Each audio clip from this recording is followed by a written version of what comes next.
1. It was an October night at about 9 p.m., and I spent a long day working as a hostess at a restaurant. One of my friends had asked me to help them out in getting liquor for a party that was being thrown.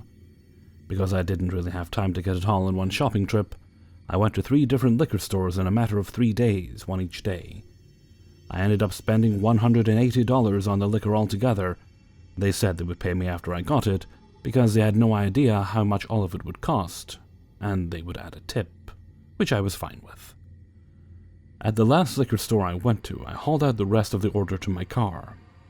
This liquor store is in a very suburban area, so I felt completely safe, and I had been there countless times before. As I'm putting the liquor into my trunk of my used cop car, I see out the corner of my eye 2 men looking around and walking towards me. I act like I don't see them and mind my business, but keep my peripheral gaze on them, because I never fully let my guard down. "Could you give me a ride home?"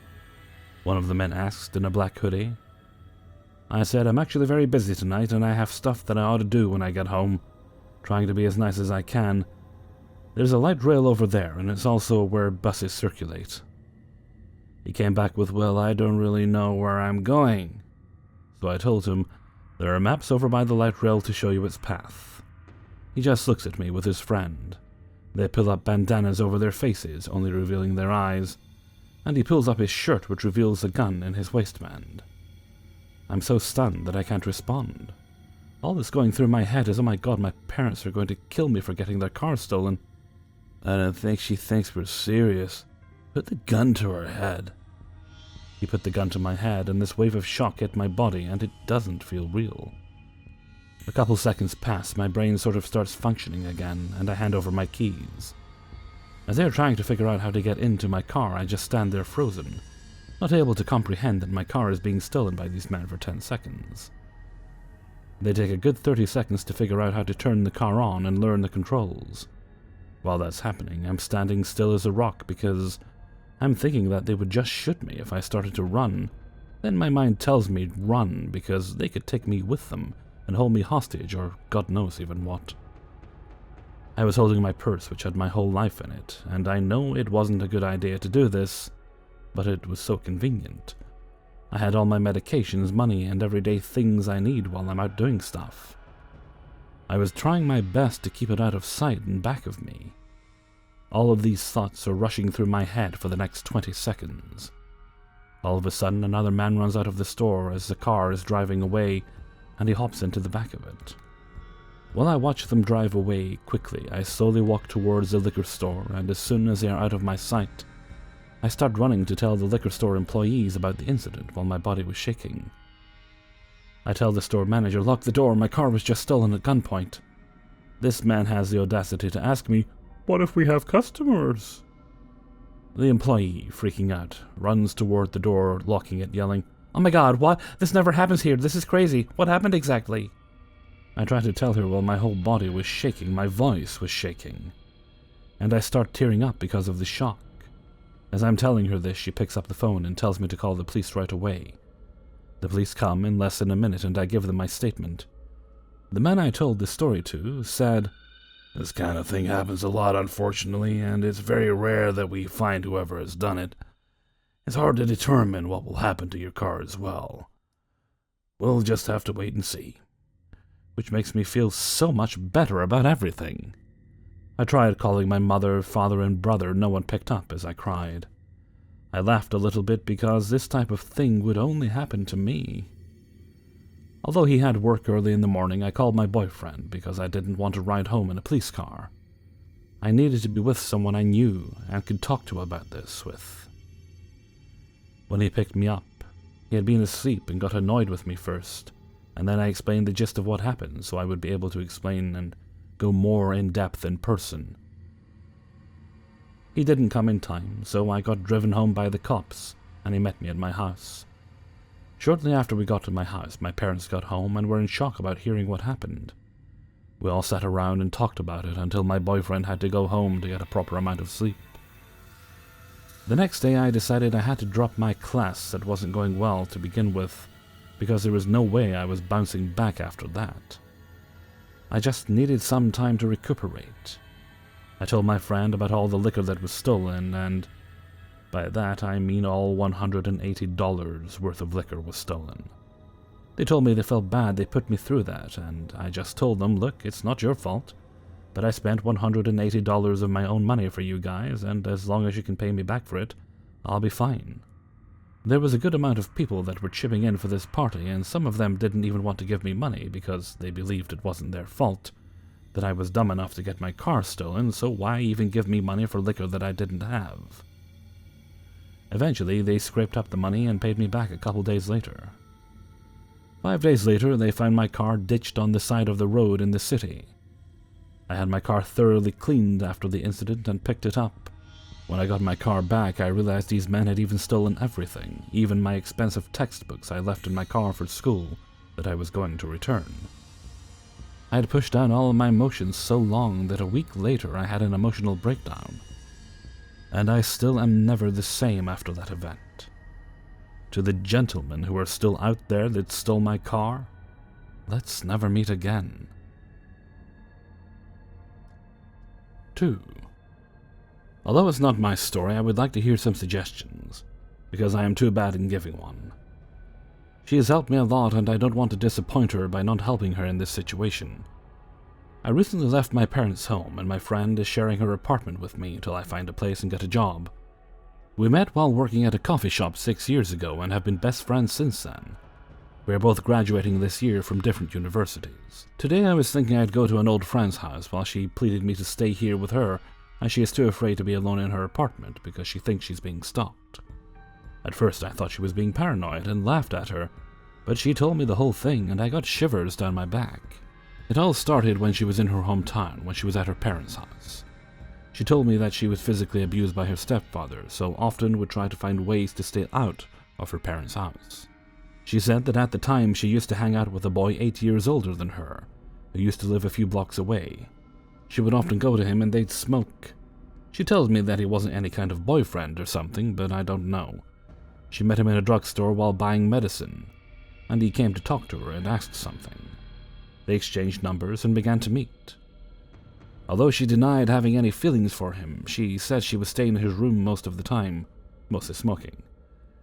She says he was nice and all at first, and she shared most of her problems and stories with him, but later he started to force her to stay with him, and asked her to have physical relations, which she denied. He once locked her in his room a whole night and half of another day. She told me that she fled his room after biting him on his hand. She says she didn't inform the cops because she was there taking drugs and was just 15 at the time. And also she thought she would be sent to some sort of care center as her parents weren't really taking care of her. After that, the man texted her that if she ever informed the police that he would kill her, as he is friends with all sorts of dangerous people. After that, she never went to his room and spent time either at her friend's house or with an aunt taking care of her niece. She says there's no contact after that, but last year, when her stepfather died of cancer, that man messaged her from a new number telling her how happy he is to hear that news. And when she didn't respond to the text, he sent more telling her how much he loved her and how she broke his heart. She told me she blocked his number but kept getting messages complimenting her beautiful eyes, her lips, her body. She said she even got another number but doesn't know how he got her new number too. I moved here just 3 days ago, although I had been hearing how afraid she was via text and Facebook. I don't know all the background, I just thought she was being paranoid. The week before I got here, she told me the apartment door was not locked when she came back from her class, and she is pretty sure she had locked it before, as she double-checked it. After 2 days, she called the owner and told him, but he said she simply might have forgotten or didn't lock it properly. So she was more than happy when I asked if I could share the apartment with her. She says that the man is still sending messages on Facebook using different accounts and names. So if you could suggest anything, I would be happy to give her that advice. Although I'm not very good when it comes to explaining things, but she has gone through lots and is genuinely upset and afraid, and I want to help her. P.S. I told her to go to the cops, but she says it'll just make things worse, because we don't have evidence that he's done anything that would get him caught. They won't charge him. And regarding messages, they'll just warn him, letting him know that She has complained about him, and that would make him more angry and violent. She says he wouldn't hesitate to murder her because of cops, as he is the type of guy that's been to jail and isn't afraid to go for a longer time. 3. I just want to begin by saying that I am French, so I apologize for the English mistakes in this story. I'm a 20-year-old male.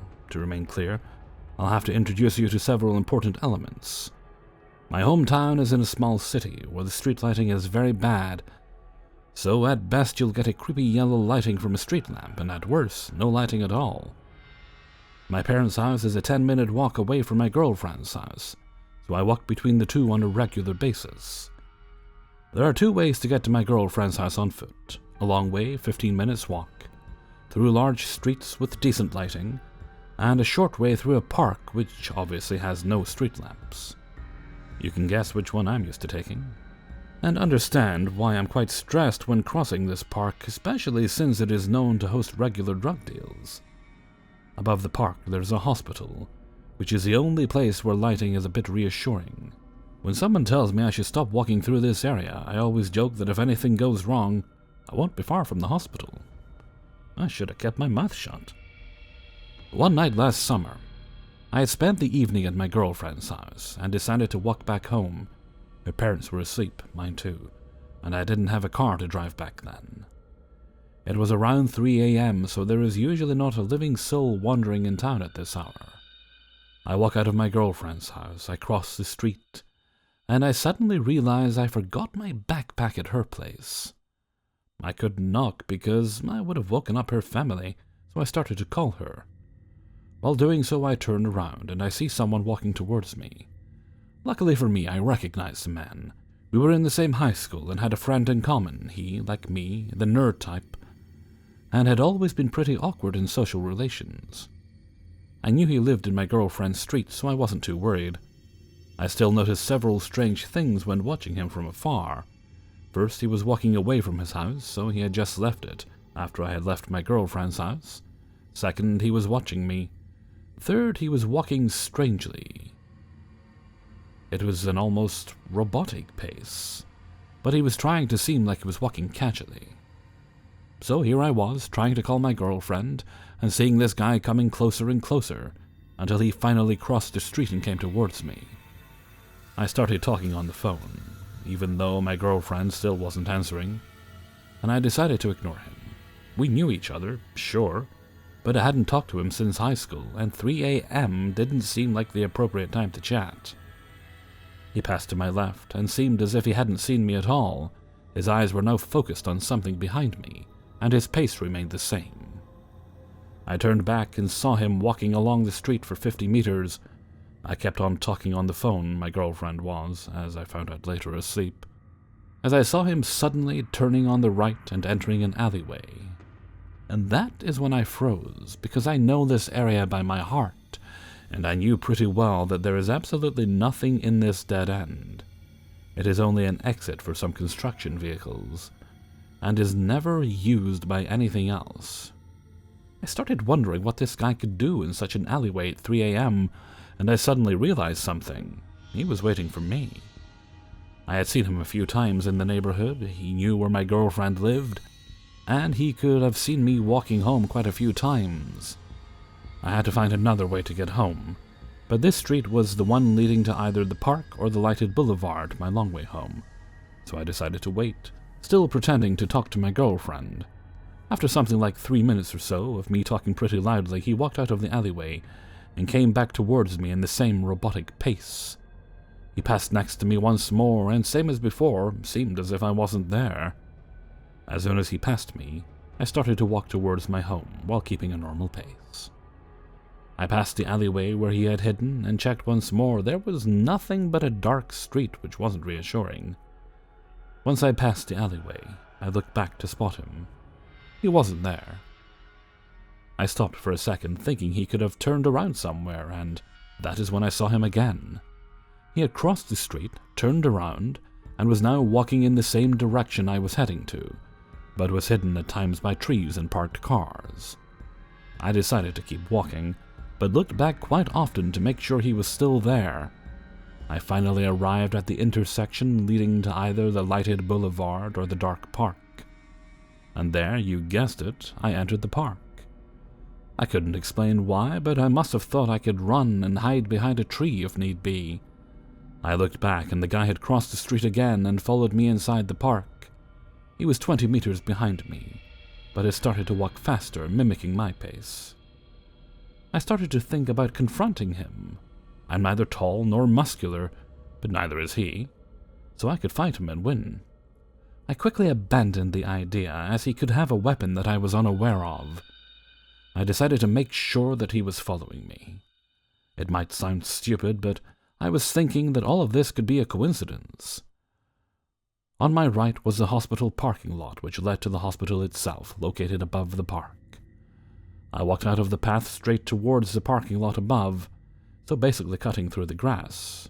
I turned around and saw him making the same turn at the exact same spot I just left. I arrived at the parking lot and kept walking towards the hospital. The side of the hospital that faces the park is the back, so I was basically crossing loading areas, following the road towards the entrance of the hospital. He was still behind me, at the same distance, looking at me. I was approaching the final turn to reach the entrance. There are two ways. One is the road, which we were on, and the other is a small set of stairs, which allowed me to arrive much faster. I sped along the stairs, arrived in front of the hospital, and suddenly decided to not come inside. Instead, I spotted a small set of bushes that separated the road from the stairs, and got behind them to see him from afar.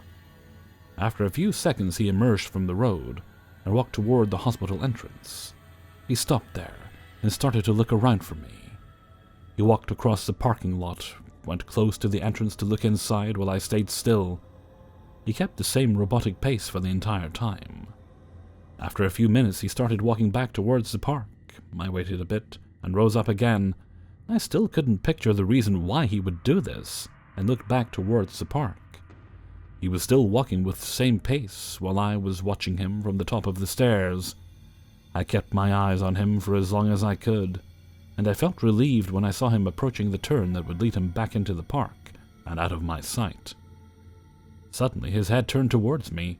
He stopped and stayed still. He was watching me, and I couldn't move a bit.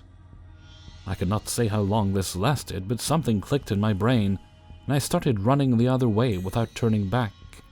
There is another road that leads to the hospital, coming from my home and circling the park. I walked back home following this road, watching only the trees hiding the park. I finally arrived back home in one piece. The following day, I called my friend from high school. He knew that creepy guy pretty well. He told me they hadn't seen each other since then, and that the last time he had heard about him, the guy had been diagnosed with psychotic problems. I still walk back home at night, but I stay on alert at all times, and nothing has happened since. So I would much like to say let's never meet again, but I have seen him quite a few times since that night, only during daytime, and he never interacted with me since. I just hope I never meet him again at night. Hey everybody, Hellfreezer here, and thank you very much for listening to 3 True Scary Stories, episode 466. And thank you very much to everybody who allowed me to use their stories in this video. Bit of an interesting quandary lately. I've been trying to figure out the best way to clean headphones. Which, this might sound gross, but I never actually thought of doing that before. But I do have a good set, my Bose ones, and they kind of need a bit of a wipe down, to be honest with you. So I've been trying to find the best ones, and I bought a few different kinds, because obviously, something that goes in contact with your skin, I don't want to just use something with, a lot of them have bleach and things in them. But I tried the Dettol ones, and that actually seems to do the trick. So, which was good, because they were actually some of the cheaper ones when I think about it. So I didn't bother buying the others. Oh well. Now, if all has gone well, I should have had a neckbeard story for you yesterday. I haven't recorded it yet, but I will be recording it when we're done here. Time works differently in Hellfreezer Land.